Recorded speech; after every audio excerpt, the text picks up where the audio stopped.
Hello everyone, this is Leon Cruz for the Intense Apex Alpha Male blog, podcast, and website, and also leoncruz.com, where I give you my news, views, and reviews. And for today's podcast, today is August the 7th, 2017. I would like to cover ketogenesis. What exactly is a keto diet? Now, this podcast I'm going to dedicate it to my beloved sister-in-law, Susanna Echevarria, and I would like to dedicate it to my good friend who both inquired about intermittent fasting and the ketogenic diet. Now, the ketogenic diet and intermittent fasting are two different things. Intermittent fasting is a technique used to give the body a break, its hormonal system a break, its pancreas a break, and to eat less, which in turn will help you lose weight. And it's a diet based on where you get most of your fuels from fats and protein, not carbohydrates.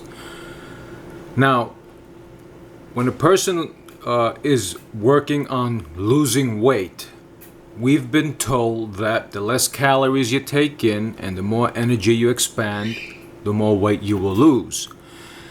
That is true to a certain extent. The other factor, which is very rarely mentioned, is the hormonal aspect. And the hormone that we're talking about is insulin.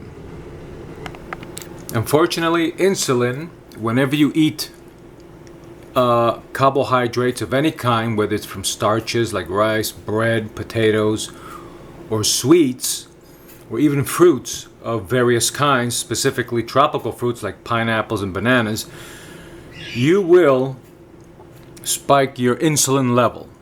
Insulin is very fat friendly, and the purpose of insulin, as we know, is a transport hormone, and its job is to transport nutrients to various cells. Now, the body prefers sugar. The brain is addicted to sugar. So that is going to be its fuel of choice. Which means if you want to turn your body into a fat-burning machine, carbohydrates, especially and specifically the simple carbohydrates from sugars, starches, and things like that, have to be eliminated, so that the body will have no other choice but to dip into its fat stores. Once you're able to do that, along with a decent calorie diet, not necessarily a low-calorie diet, you will begin to burn fat. The fat-burning process ends the moment you take in simple carbohydrates. It'll immediately go towards that, and you will shoot up insulin. Your insulin sensitivity will go up, and so will your cortisol levels as well, which we know cortisol is caused by stress and is known in the Bible as the death hormone, because cortisol chips away at your well-being, and it's what causes you to age faster.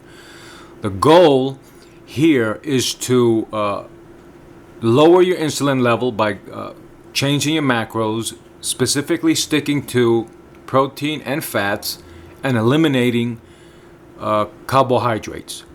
Now, the intermittent fasting part is when you go several hours without eating at all.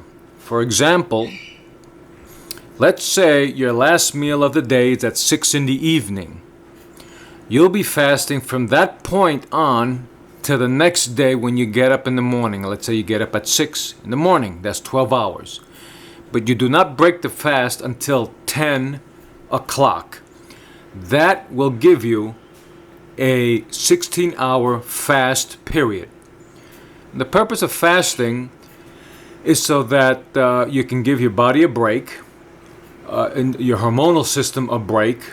You can allow your body to dip into its fat stores for fuel, and allow the other things begin to take place. Like, for example, your own natural growth hormone levels will be at its peak, which also retards the aging process, increases the fat burning process.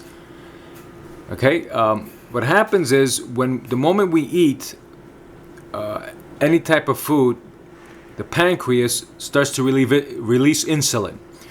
When that happens, growth hormone begins to decline because growth hormone is completely antagonistic towards insulin, which means when your insulin levels are high, growth hormone levels are low.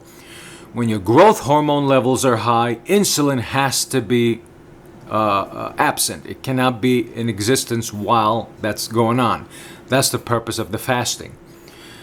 If you want to really succeed in your fat burning endeavors, the next thing you should include in this type of program is a high intensity cardio exercise, which we'll get into as well. Those who want to burn fat and restructure their whole entire hormonal system should use some form of exercise. Also keep in mind those people who have suffered from some type of cancer. Cancer only survives when there's sugar of some kind or some type of carbohydrates in the body. It feeds on that. The healthy cells can go back and forth, whether it's from fats or sugars. And this is one of the reasons why if an individual who has suffered from cancer or is currently suffering from cancer, the best thing for them to do is go on a zero carbohydrate diet, moderate fat and moderate protein. Usually they say high protein, high fat, moderate protein. And it depends. I'll include some links on the bottom of this podcast video from Dr. Berg, who happens to be the ketogenic expert on dieting and intermittent fasting. And I'm going to play some clips for you so that you could basically understand what exactly is or the role of insulin in the body. Now, to begin with, I want to break some things down for you. First thing we want to know is, what is ketosis? And ketosis is a metabolic state in which some of the body's energy supply comes from ketones, ketone body in the blood. In contrast to a state of glycosis in which blood glucose provides energy. Ketone bodies are 3 water-soluble molecules that are produced by the liver from fatty acids during periods of low food intake. Also, keep in mind that the body, when carbohydrates are non-existent in the body, it immediately turns fat into ketones, which is a form of sugar that it can survive on. Remember, your brain is 60%, relies up to 60% carbohydrates to function. So in its survival mode, it will convert fat into ketones. But in order for that to happen, carbohydrates have to be at around under 60% of your daily caloric intake. I should say 60 grams, not 60%. Under 60 grams of your total caloric intake, so that your body can dip into its own fat stores. Okay, so what is a keto diet? A keto diet is well known for being a low carbohydrate diet, where the body produces ketones in the liver to be used as energy. It's referred to as many different names, like for example the ketogenic diet, the low carbohydrate diet, the low carb high fat diet. When you eat something high in carbs, your body will produce glucose, which will release a hefty dose of insulin, because the purpose of insulin is to transport that sugar into the cells. Now I'm going to play for you a clip from Dave Palumbo describing exactly what a keto diet is. Ketogenic diet and bodybuilding. I'm Dr. Tony Huge with the legendary Dave Palumbo and Coach Trevor. Now, the ketogenic diet is where you go extremely low, if not no carbohydrates, relying on protein and fat as your macros, therefore switching your body to burning fat, even your brain to burning fat as fuel. We're talking very low carbohydrates. Now, this is not a traditional bodybuilding diet because we normally think you need a lot of carbs to build muscle. We normally think you need a lot of carbs to move weight. What do you think, Dave? Well, you don't need carbs to build any muscle. Carbohydrate is an unessential nutrient aside from being a fuel source. And if you got to understand something. Protein and fats are essential to the body to build muscle. The muscle cells are made up of predominantly protein, and the cell membranes are made up of fats. There's no carbohydrate necessary for this engine to work. And I always equate everything to a car. Adding carbs to your diet would be equivalent to putting gasoline in your car. That gasoline is not going to make the car engine grow in size, however. Eating fats and protein is the equivalent to increasing the horsepower of your car, increase the amount of lean tissue you have. So carbs are just fuel, essentially. And so we all figure, well, we need fuel, right, to fuel our workouts, to fuel our daily activities, to fuel the brain, and that's true. The good thing, though, about the body is it's like a hybrid car. It could use fat as a fuel source. And when the problem is the brain really doesn't want to use the fats. It's addicted to sugar and to carbs. So you really have to take the carbs completely out. And once you take them down below 40 grams a day, and I just tell people no starchy carbs. Vegetables are okay, but you want to keep them low. And once the brain is restricted for 72 hours from carbs, it realizes there's no fuel source. It switches its metabolism and it starts using fats for fuel. The kind of fats it uses are called ketones. And ketones are a terrific fuel source. The brain loves them once it starts using them. It forgets that it likes them until it's forced to use them, and then it uses them. The great thing about that is blood sugar levels stay stable all the time because the brain is not dipping into the blood sugar to consume. The only thing we would really use carbs for, other than, at that point, would be high-intensity activity, which would be weight training. And the good thing about that is if you train for an hour in the gym, you're probably burning 35, 40 grams of carbs, which is something you're going to consume anyway in the course of the day. So the good thing about the ketogenic diet is that blood sugar is stable, mood swings are gone, those up and down spikes of blood sugar are gone. And most people, as you probably know, Q Prepare people, fail on their diet. Why? Because they cheat. Because they're hungry, irritable, and they just can't stick to it. So if you can make the brain not have to rely on carbs for fuel or blood sugar, the person's much more likely to stick to the diet. That's why women do fantastic on the ketogenic diet. The key is the ketogenic diet is not the same as the Atkins diet. Atkins said don't eat any carbs, so insulin levels are low and you'll burn fat. He was right, but he didn't tell you how much protein and he didn't tell you how much fat to eat. So most people ate mostly fat, a little bit of protein, and so it really wasn't a performance diet. So I kind of took that twist and I kind of added a performance tinge to it. High protein, high moderate fats, but all coming from good essential fats, not from predominantly saturated fats, which we know is not good for your body in high amounts. You do need some of it, but you don't need a lot of saturated fats. And that's where the ketogenic diet came from. I started applying it to people, and it worked great. Now, not everyone needs to go zero carbs. The key is if your carbs are so low in your diet anyway, you might as well go no carbs because let your brain switch into ketosis. Teasing your brain with little bits of carbs is like taking a heroin addict and giving him a little shot every day. He's never going to detox from the heroin. He's always going to want more. So, his brain's the same way. It's addicted to sugar. I used to do keto diets. Okay, so Dave Palumbo is correct. Dave Palumbo basically is gearing the concept of the ketogenic diet towards weight training and bodybuilding, but it can also be applied to people who want a healthier type of dieting and want to include exercise into their lifestyle. Now, anybody listening to this podcast should be doing some type of exercise to begin with on a weekly basis, at least twice a week. High intensity conditioning work, meaning aerobic work that burns fat and builds muscle, sort of like a circuit training, some type of circuit weight training, spinning class, where you're spinning on a bicycle, high intensity, low intensity for about 20 minutes. So the workout is actually the catalyst to your success on the low carbohydrate ketogenic style dieting. Now, the way I would do it, the way I would instruct Susanna and Moses to do it would be as follows, because I'm following a similar diet. Now, this is basically what you would do. And for anyone listening that wants to give the ketogenic diet a shot with intermittent fasting, these two work like a 1-2 super punch. So this is how it works. Your last meal of the day should be at 6 in the evening. Once you've taken your last meal of the day, you begin fasting. You go to bed at 10 or 11 at night, and you're sleeping. As you're sleeping, you're fasting. When you get up, you're in a fasted state.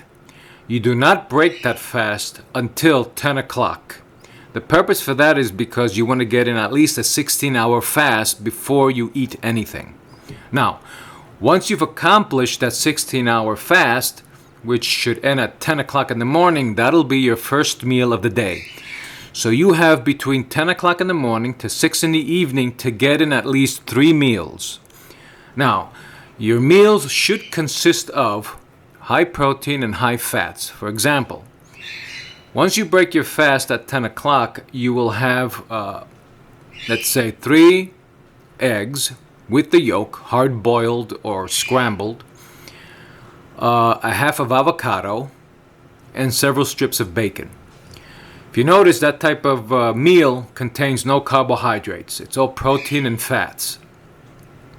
Your second meal, which should be 2 hours later, like at 12 or at 12:30, 1 o'clock, you'll have a large salad which consists of cruciferous vegetables like broccoli, spinach, kale. Okay, broccoli, spinach, and kale. Large salad, like about a good 10 cups of that, mixed in with some healthy fats, like you could sprinkle some olive oil around it, macadamia nut oil.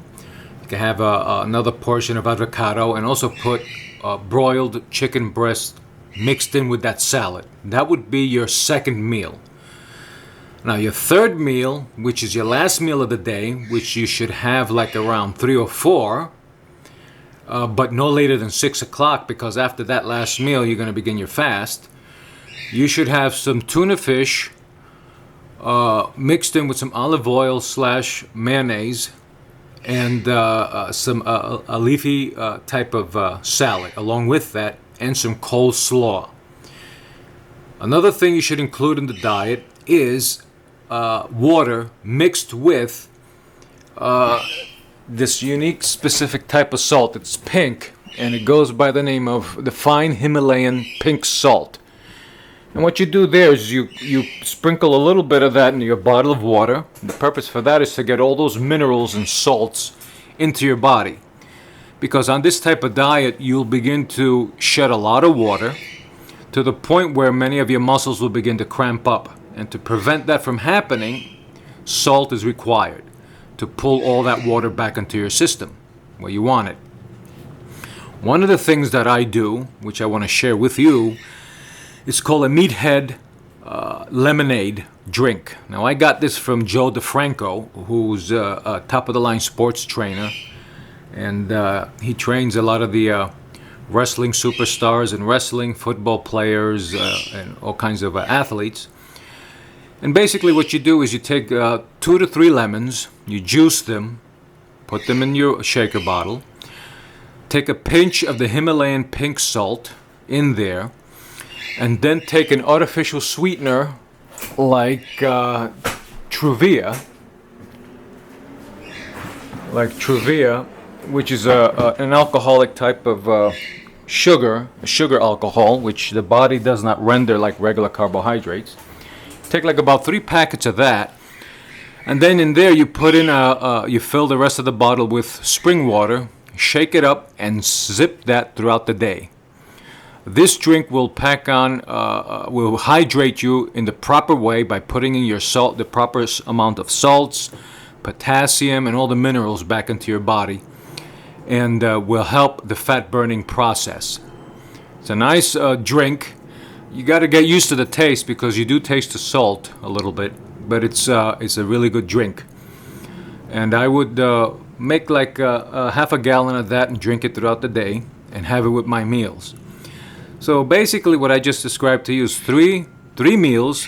There are no snacks in there. If you want a snack, my advice would be to go to the Quest Nutrition website and get yourself some of the Quest Nutrition protein bars. Those bars are very high in fiber, and have hardly any carbs. Now you're going to notice once you read the nutrition value, the carbohydrate content is 21. But when you factor in the fiber, that completely knocks off the carbohydrate content, because fibrous carbohydrates, the body does not process those like regular carbohydrates. So you won't be spiking any insulin levels, and you'll still be on the fat burning ketosis level. Your body will be on ketosis. Another thing you should do once in a while, not on a consistent basis, is early in the morning when you get up, you take a teaspoon of vinegar, put it a gallon, not a gallon, but a half a gallon of water, and you drink that down. That also helps the fat burning process. The best vinegar to use is apple cider vinegar. And the reason why I say you should use that, not consistently, you should do that at least once or twice a week, is because apple cider vinegar does have side effects if you use it consistently, especially on women. And it tends to speed up bone density loss, along with soft tissue and cartilage degradation. So you don't want that, but you want to use the benefits. So that would be my advice to Freddie and Susanna and all of those listening to this podcast. That's how I would structure the diet. If you notice your shopping list, since you won't be eating a lot of food, has reduced, one of the main things you should always have on hand in your shopping list is chicken, eggs, and salad. Lots of salad, leafy green salads. Like, again, you want spinach, kale, you want broccoli, you want to put in some cabbage. You also want to buy some coleslaw. You want to get the pink Himalayan salt, lemons. You also want to get the Truvius sugar to mix in with your drink. And you want to eat this way until you achieve your goal of what you're after. Now, the exercise component of the program, you should be doing some type of high-intensity interval training. Now, you might ask, what is that? Well, high-intensity interval training is, I'll use the exercise bicycle as an example. Once you get up in the morning at 6 o'clock on an empty stomach, remember, you're not going to break your fast until 10 o'clock. So you got from 6 to 10 from the time you get up. You should do some type of stationary cycling. You would do a moderate spinning for about a minute or 2 minutes, and then go all out for 50 seconds to a minute, all out, full intensity.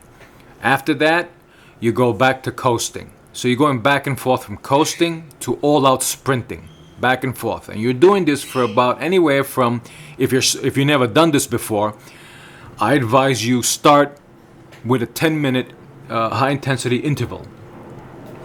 Now, if once you get better at it, I would advise you to increase it to 15 and then 20 minutes. You should be doing this at least twice a week. For example, on Tuesdays and Thursdays, or Mondays and Thursdays, Mondays and Wednesdays, or Mondays and Fridays.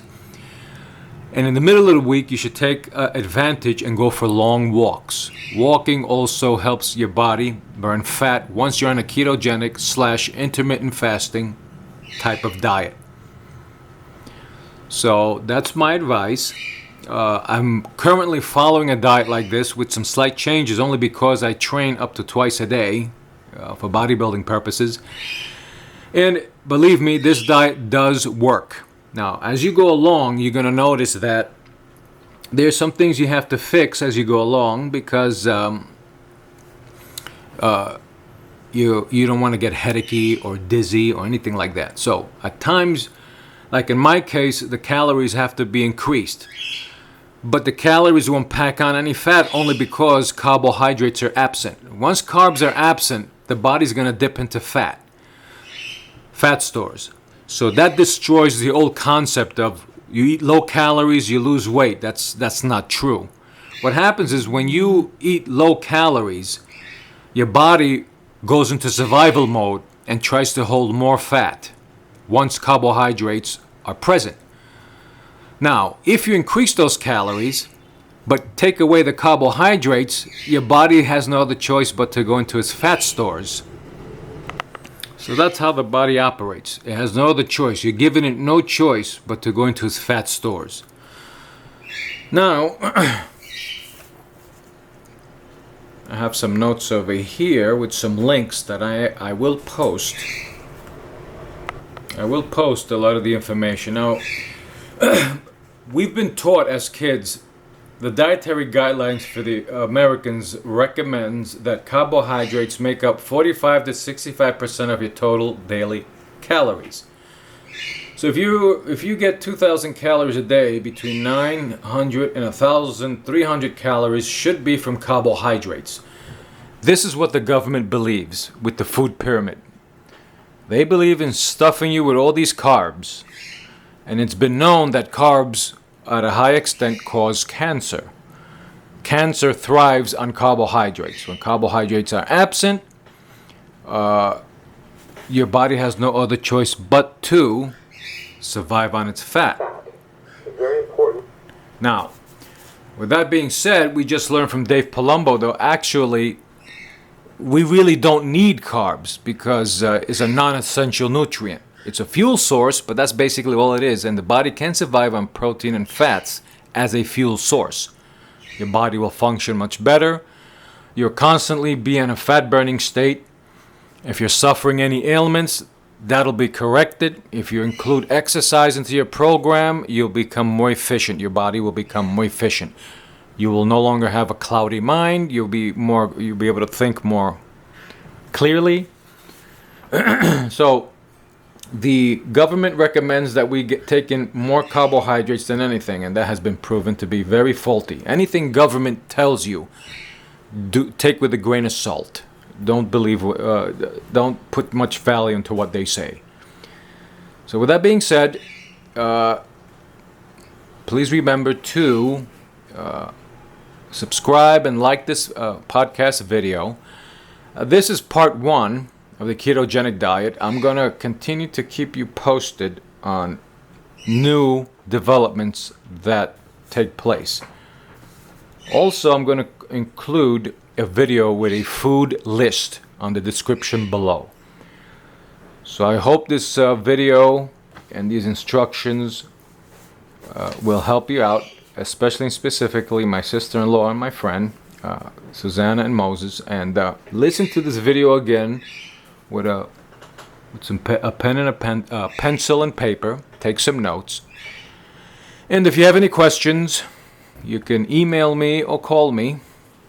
They have my number. For those of you who want more info, please ask in the description. I do reply to comments and questions.